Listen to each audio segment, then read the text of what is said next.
بسم الله الرحمن الرحيم. باب ما جاء في قيام الساعة ونفخ الصور والحشر والموقف والحساب والميزان والصراط. اس باب میں قیامت کے قائم ہونے، سور کے پھونکے جانے اور لوگوں کے قیامت کے میدان میں، حشر کے میدان میں جمع ہونے، اللہ کے سامنے کھڑے ہونے، حساب کتاب ہونے اور ترازو میں اعمال کی تلنے اور پل صراط پر سے گزرنے کا بیان ہے۔ حدیث نمبر 35 کا اردو ترجمہ۔ عن انس رضی اللہ عنہ قال قال رسول اللہ صلی اللہ علیہ وسلم بعثت انا والساعة كهاتين رواہ البخاری و مسلم۔ حضرت انس رضی اللہ عنہ سے روایت ہے، وہ کہتے ہیں کہ اللہ کے رسول صلی اللہ علیہ وسلم نے فرمایا،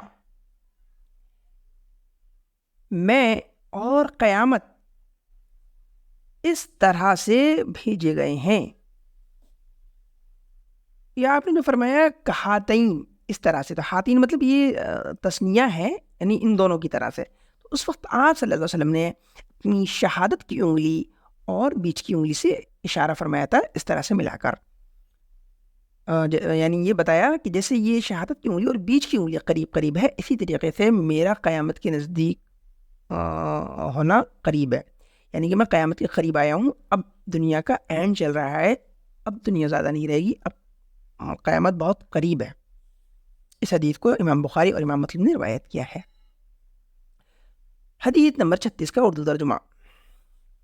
عن جابر رضی اللہ عنہ قال سمعت النبي صلی اللہ علیہ وسلم يقول قبل ان يموت بشهر تسألوني عن الساعة وإنما علمها عند الله وأقسم بالله ما على الأرض من نفس منفوسة يأتي عليها 100 سنة وهي حية يومئذ رواه مسلم۔ حضرت جابر رضی اللہ عنہ سے روایت ہے، وہ کہتے ہیں میں نے نبی کریم صلی اللہ علیہ وسلم کو کہتے ہوئے سنا، انتقال سے 1 مہینے پہلے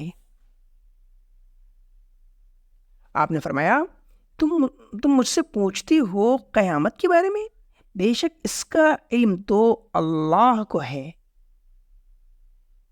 میں اللہ کی قسم کھا کر کہتا ہوں کہ زمین پر کوئی بھی جاندار شخص 100 سال سے زیادہ زندہ نہیں رہتا اس وقت، یعنی اس وقت جو جنریشن چل رہی ہے، اس وقت اس زمانے میں جو نسل ہے اس کی عمر 100 سال سے زیادہ نہیں ہے، 100 سال سے پہلے سب کا انتقال ہو جاتا ہے۔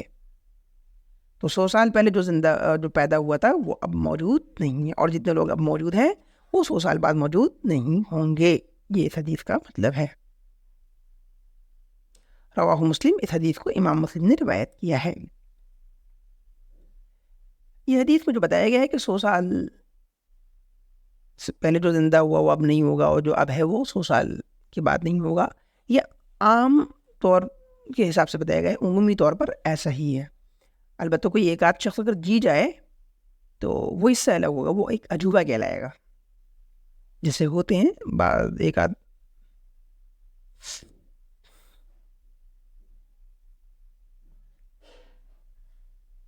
حدیث نمبر 37 کا اردو ترجمہ۔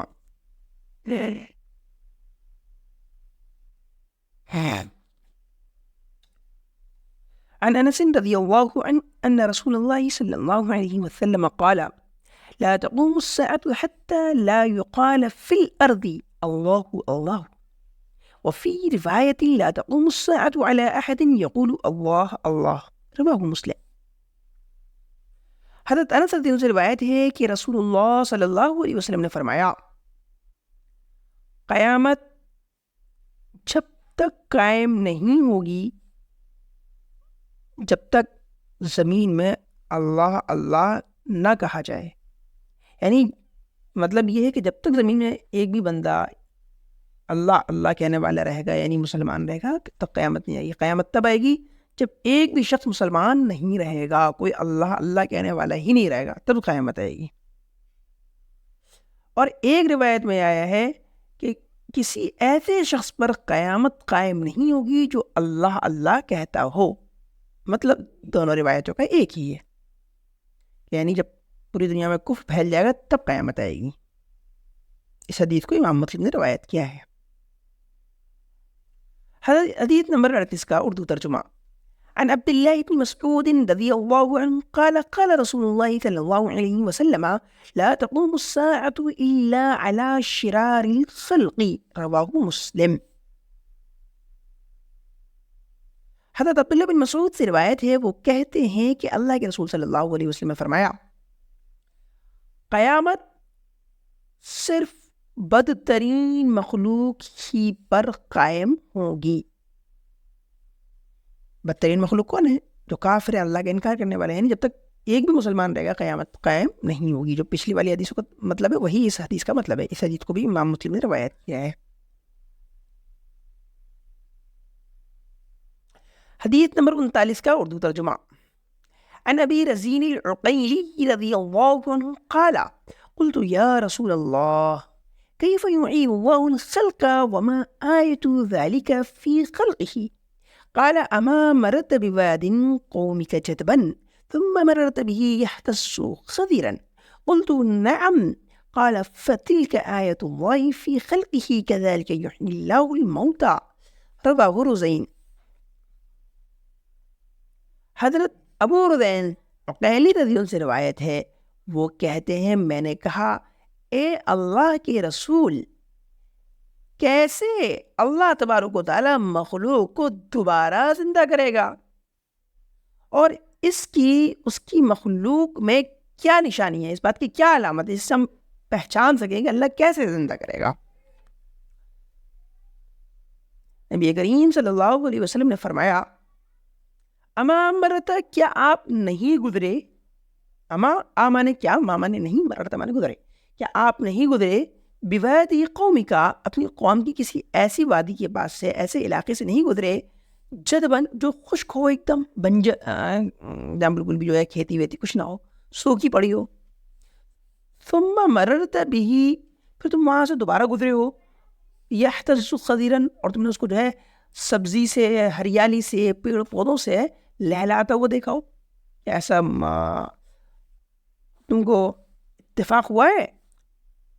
بول تو حضرت ابو رزین کہتے ہیں کہ میں نے کہا نعم، ہاں ایسا اتفاق ہوا ہے کہ ایک زمین پہلے خشک تھی پھر بعد میں لہلانے لگی. قال، نبی کریم صلی اللہ علیہ وسلم نے فرمایا فتلک آیت اللہ فی خلقہ کذالک یحیی اللہ الموتى، یہی ہے اللہ کی نشانی اس کی مخلوق میں، اسی طرح اللہ مردوں کو زندہ کرتا ہے. جیسا کہ مردہ زمین تھی، وہ کچھ نہیں تھا اس میں، پھر ایک دم سبزہ لہنے لگا، ایسے اللہ تعالیٰ مردوں کو زندہ کرے گا. اس حدیث کو رزین نے روایت کیا ہے.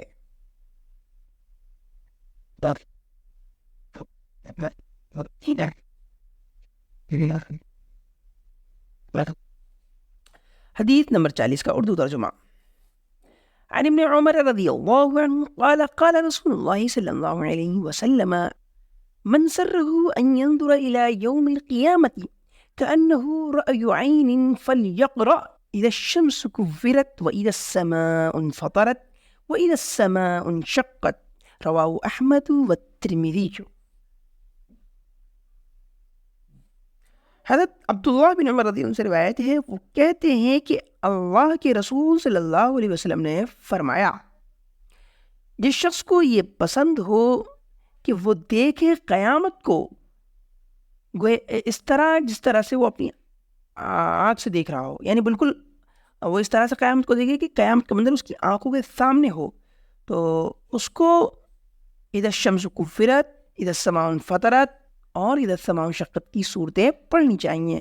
ان صورتوں کے اندر قیامت کی منظر کسی ایسے کی گئی ہے جیسے کہ انسان کے سامنے قیامت قائم ہو گئی ہو. تو ہمیں ان صورتوں کو پڑھتے رہنا چاہیے تاکہ قیامت کی جو ہے ہمارے سامنے رہے اور ہم وہاں کی تیاری کرتے رہیں. حدیث نمبر 41 کا اردو ترجمہ.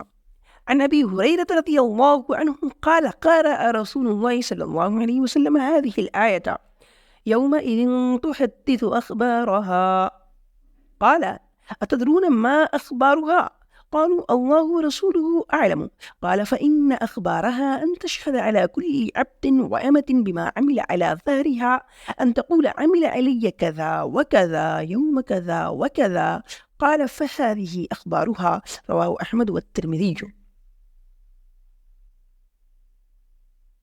حضرت ابو ہریرہ سے روایت ہے، وہ کہتے ہیں اللہ کے رسول صلی اللہ علیہ وسلم نے یہ آیت یومئذ تحدث اخبارها تلاوت کی. اس کے بعد آپ صلی اللہ علیہ وسلم نے فرمایا کیا تم جانتے ہو، اصل میں یہ جو آیت ہے اس کا ترجمہ ہے کہ یاد کرو اس دن کو جس دن زمین جو ہے وہ اپنی خبریں بیان کرے گی. تو نبی نے فرمایا اتدرونا، کیا تمہیں معلوم ہے ما اخبار ہوا کہ ایک زمین کا اپنی خبروں کو بیان کرنے سے کیا مراد ہے؟ صحابہ کرام نے فرمایا اللہ و رسول عالم، اللہ اس کا رسول زیادہ جانتا ہے. قال پھر نبی کے نے فرمایا فإن أخبارها أن تشهد على كل عبد وامة بما عمل على ظهرها.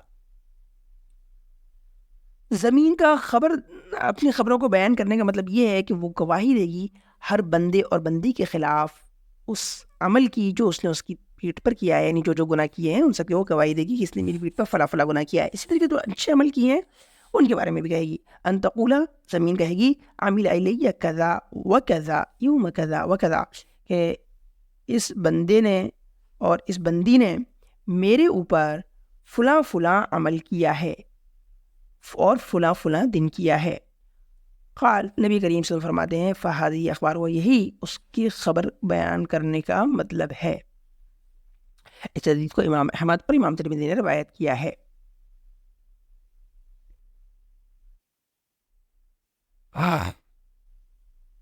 حدیث نمبر 42 کا اردو ترجمہ. عن ابی ہریرہ رضی اللہ عنہ قال قال رسول اللہ صلی اللہ علیہ وسلم ما من احد يموت الا ندم قالوا وما ندامته يا رسول الله قال ان كان محسنا ندم الا يكون ازداد وان كان مسيئا ندم الا يكون نزع رواه الترمذی. حضرت ابو ہریرہ سے روایت ہے، وہ کہتے ہیں کہ اللہ کے رسول صلی اللہ علیہ وسلم نے فرمایا جو شخص بھی مرتا ہے وہ شرمندہ ضرور ہوتا ہے. صحابہ نے کہا اس کے شرمندہ ہونے کا مطلب کیا ہے اے اللہ کے رسول؟ تو نبی نے فرمایا اگر وہ شخص نیک ہوتا ہے تو اس سے شرمندگی اس بات پہ ہوتی ہے کہ اس نے نیک اعمال زیادہ کیوں نہ کرے، کہ جتنے زیادہ کرتا اتنی زیادہ اس کو اجر ملتا. اور اگر وہ بدکار ہوتا ہے، فاسق و فاجر ہوتا ہے، گنہگار ہوتا ہے، تو شرمندگی اس کو اس بات پر ہوتی ہے کہ وہ اس نے یہ غلط اعمال، برے اعمال، گناہ کے کام چھوڑ کیوں نہ دی. اگر وہ چھوڑ دیتا تو اس کو عذاب نہ ہوتا. اس حدیث کو امام ترمذی نے روایت کیا ہے.